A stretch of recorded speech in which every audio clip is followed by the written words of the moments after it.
going to say that there is men and women in this world that would charge into battle.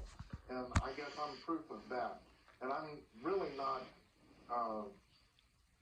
anything special. I think other people would if they had the opportunity to do so.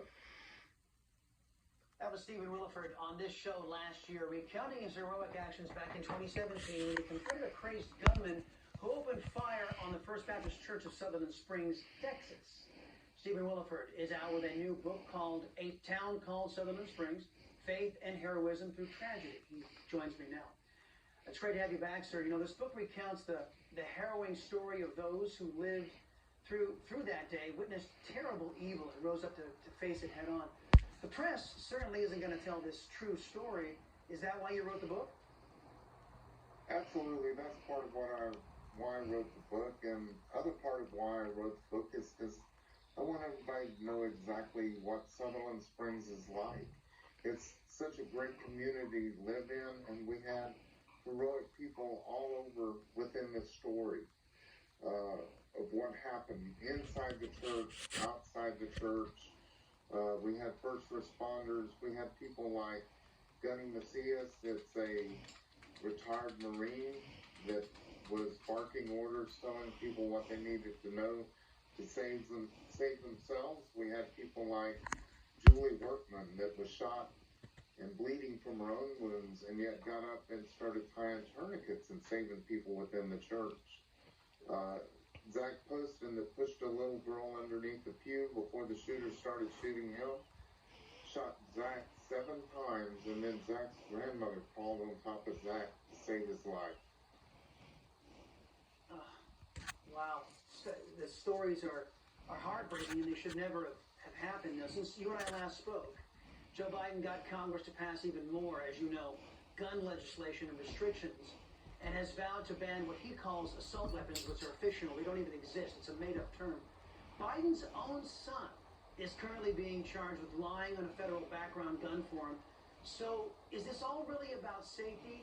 And by the way, he's not going to go to jail. He's not going to get any jail time.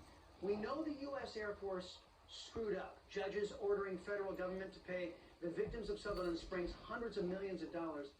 Doesn't that tell us that the efforts to grab our guns, Mr. Willeford, is 100% political, and that we should resist that political move because we don't want to be defenseless the next time big government screws up? Absolutely, it's political, and people need to understand. People think the Second Amendment is granting us the right to own guns. It does not do that.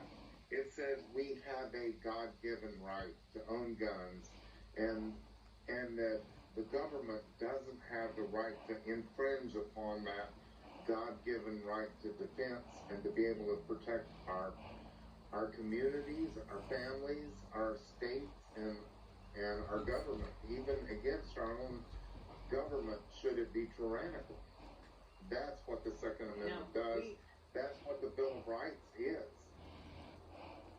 You and I are fellow Texans, and you and I are burdened with one senator by the name of John Cornyn, who teamed up with left-wing extremists to take away our Second Amendment rights. What is your reaction to Republicans who are caving in on, as you rightly point out, the God-given right of self-defense and the Constitution that keeps that right in place? I've called out Senator Cornyn, I called out Tom Tilson and some of the others the rhinos that just trampled our Constitution. I have called them out, and maybe the Republican Party needs to get together and do something to primary these rhinos. And we need to take our country back in such a bad way. And, we have good statesmen. I'm not going to call them politicians. We have statesmen here in Texas like Chip Roy and Ted Cruz and, some of the others. And those are positives, and we need to hang on to those senators and congressmen that toe the line on our freedoms, the things that made this nation great.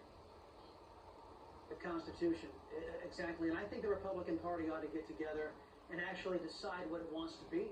You know, does it want to be an opposition party to Democrats, or does it want to facilitate Democrat priorities and snow their voters? Stephen Willeford, thank you very much again, sir, for your heroism. Good luck on the book. Keep us posted. Still ahead.